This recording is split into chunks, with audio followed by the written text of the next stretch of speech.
எல்லோருக்கும் வணக்கங்க. நான் பாரம்பரிய ஜோதிடர் பா. ரவிக்குமார். இப்போ நாம் பார்க்கக்கூடிய ஒரு தலைப்பு அப்படின்னு பார்த்தீங்கன்னா, ஆடி மாதத்துக்கு உண்டான மாத பலன்களை பற்றி தான் இந்த காணொலியில் பார்த்துட்ருக்குறோம்.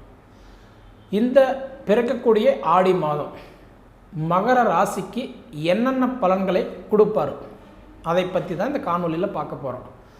பொதுவாக பார்த்திங்கன்னா மகர ராசிக்கு வரக்கூடிய நட்சத்திரங்கள் என்னென்ன அப்படின்னு பார்த்திங்கன்னா, சூரியனோட நட்சத்திரமான உத்திராடம் நட்சத்திரம் 2ஆம் பாதம், 3ஆம் பாதம், 4ஆம் பாதம்.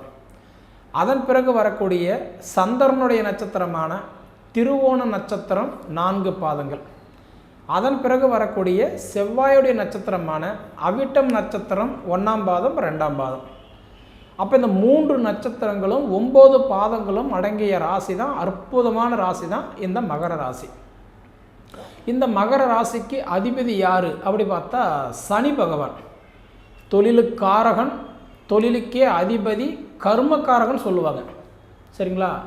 அப்படி பார்த்தா கர்ம வினைகளுக்கு ஏற்ற பலன்களை நாம் செய்கிற, அதாவது நல்லதுக்கும் கெட்டதுக்கும் அதுக்கு தகுந்த பலன் கொடுக்குறவர் யாருன்னா சனி மட்டும்தான்.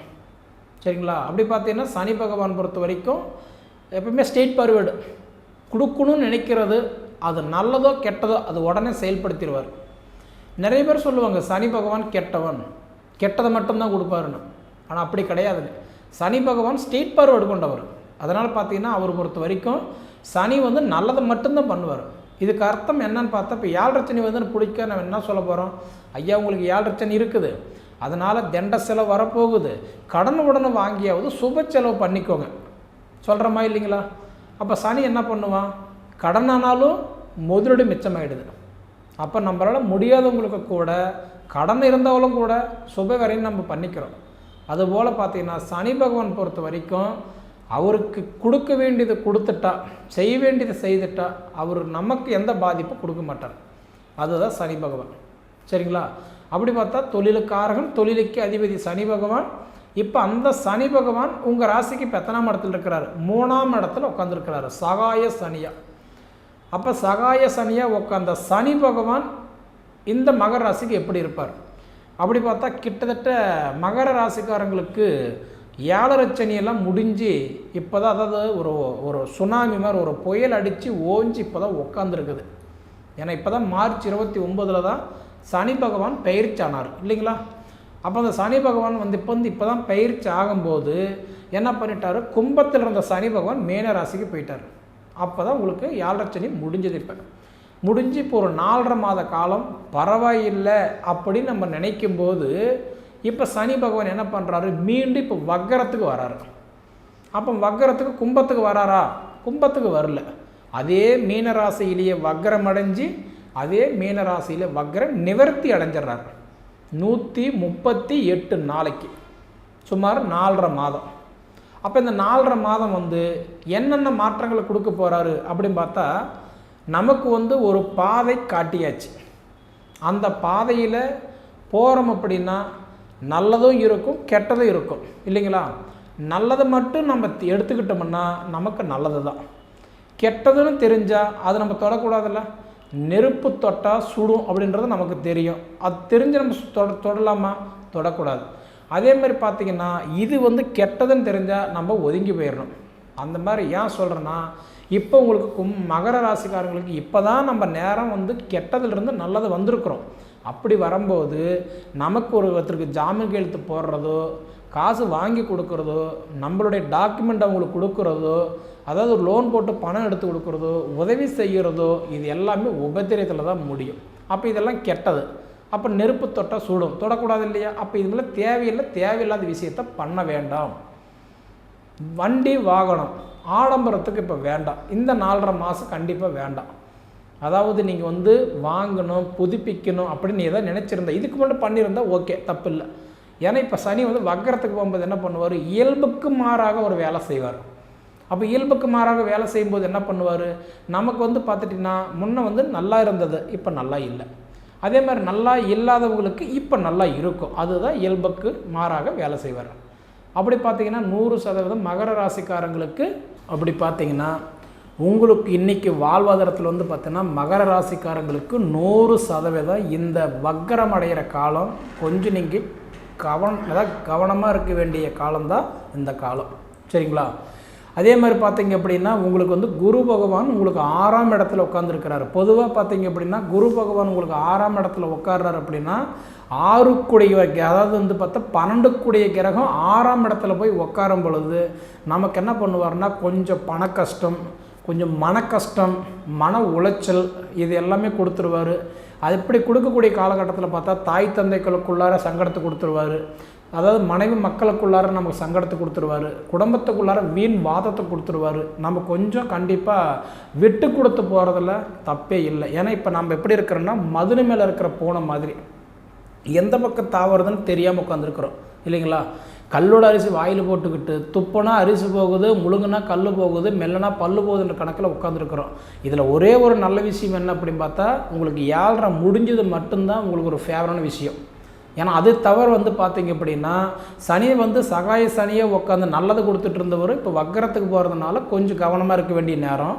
குரு பகவான் வந்து பார்த்தோன்னா 12க்கு அதிபதிவே 6ல் உட்காந்துருக்கக்கூடிய காலகட்டம் பார்த்தா கொஞ்சம் சின்ன சின்ன அதாவது எப்படி சொல்கிறது வண்டியில் விபத்துகளோ தண்டமோ அதாவது நஷ்டமோ கை காசு அதை கொடுத்த இடத்துல வராமல் சில இதில் தாமதம் ஆகிட்டு நம்ம ஏன் இப்படி இருக்கிறோம் எதனால் இப்படி இருக்கிறோன்றது கேள்வியோட மன உளைச்சலோடு இருக்கக்கூடிய காலகட்டம். அது கொஞ்சம் நம்ம சரி பார்த்துக்கணும்.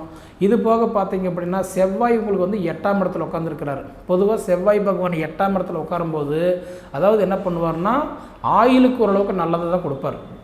ஆனால் அதே 13ஆம் தேதி வரைக்கும் ஆயுளுக்கு சப்போர்ட் பண்ணுவார்.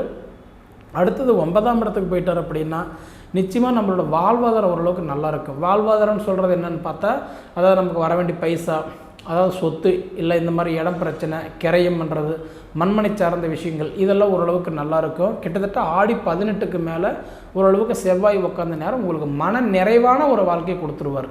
சரிங்களா? அப்போ இது போக பார்த்தா சுக்கிரன் 5ஆம் இடத்துல உட்காந்துருக்கிறாரு. சுக்கிரன்னா மனைவி வண்டி வாகனத்துக்கு அதிபதி. இப்போ இதுக்கு முன்னாடி பார்த்தா நீங்கள் வண்டி வாகனம் எடுத்திருந்தால் தப்பு இல்லை, பரவாயில்ல தான். ஆனால் இதுக்கு மேலே நீங்கள் எடுக்கிற மாதிரி இருந்தது அப்படின்னா இந்த 4.5 மாத காலம் வேண்டாம்னு தான் நான் சொல்லுவேன். சரிங்களா? அப்படி சப்போஸ் நீங்கள் எடுத்துட்டிங்கன்னா நாளைக்கு வருத்தப்படக்கூடிய அளவுக்கு தான் இருக்கும். அவசரப்பட்டுட்டோமோ பொறுமையாக இருந்திருக்கலாமான்ற அளவுக்கு தான் இருக்கும். அதனால் கொஞ்சம் பார்த்து நீங்கள் இருந்துக்கிறது நல்லது.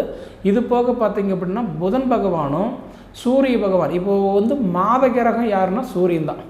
அதாவது வந்து பார்த்தா சூரியன் போய் எங்கே உட்கார்றாரோ அது நம்ம ராசிக்கு எத்தனை இடத்தை பார்க்குறாரோ அதுதான் அந்த மாதத்தில் அது நடக்கும். அப்படி பார்த்தீங்கன்னா உங்களுக்கு வந்து மாத கிரகம் சூரியன் 7ஆம் இடத்துல உட்காந்துருக்கிறார். 7ஆம் இடம்னா என்ன? மாங்கல்ய ஸ்தானம். பொதுவாக மாங்கல்ய ஸ்தானம் இந்த ஆடி மாதத்தில் கல்யாணம் பண்ணுவாங்களா? பண்ண மாட்டாங்க. அப்படி பார்த்தா இன்றைக்கி வந்து திருமணம் ஆனவங்களுக்கு குறையில்லாமல் சங்கடம் இல்லாமல் சண்டை சாடி இல்லாமல் கண்டிப்பாக ஓரளவுக்கு நல்லா இருப்பாங்க. ஏன்னா சூரியனோட புதன் சேர்ந்துருக்கிறார். புதன் சூரியன் சேரும்போது புதன் ஆதித்ய யோகம். அப்போ 7ஆம் இடம் கலஸ்தரஸ்தானத்தில் ஏற்பட்டிருக்கிறார். அப்போ பிரிஞ்சு குடும்பம் கூட ஒன்றா சேரலாம். ரெண்டாவது காதல் அதாவது இந்த மாதிரி லவ் பண்ணுறவங்களுக்கெல்லாம் பார்த்தா அவங்களோட காரியம் சக்ஸஸ் ஆகும். அவங்களுடைய ஜாதகத்தில் அதாவது தோஷங்கள் இல்லாமல் இருந்தால் அதே வாழ்க்கை கூட அவங்களுக்கு அமையலாம். சரிங்களா?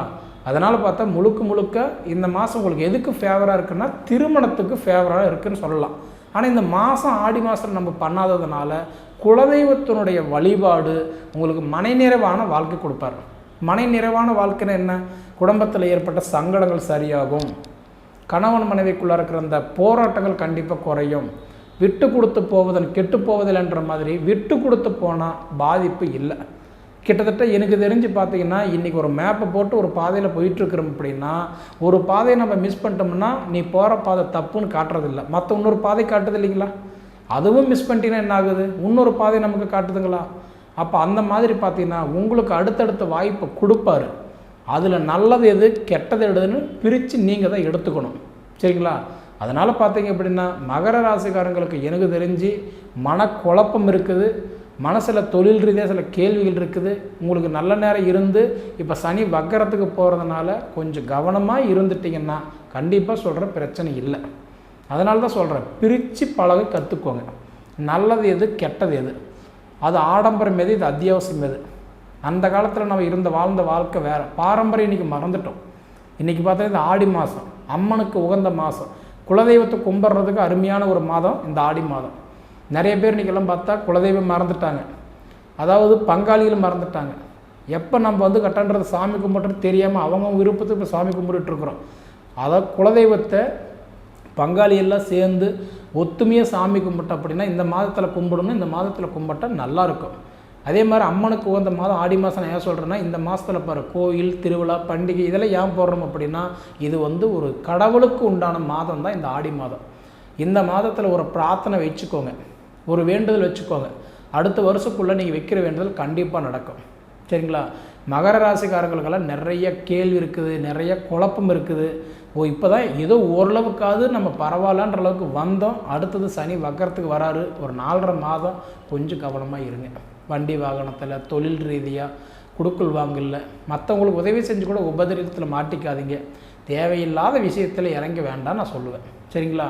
மொத்தத்தில் நல்லா இருக்குது, இல்லைன்னு சொல்ல முடியாது. நாம் எப்படி இருக்கிறோமோ அதை சார்ந்து தான் நமக்கு பலன்களை. சரிங்களா?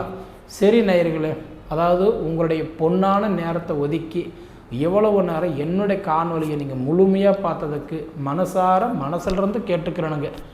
நன்றி.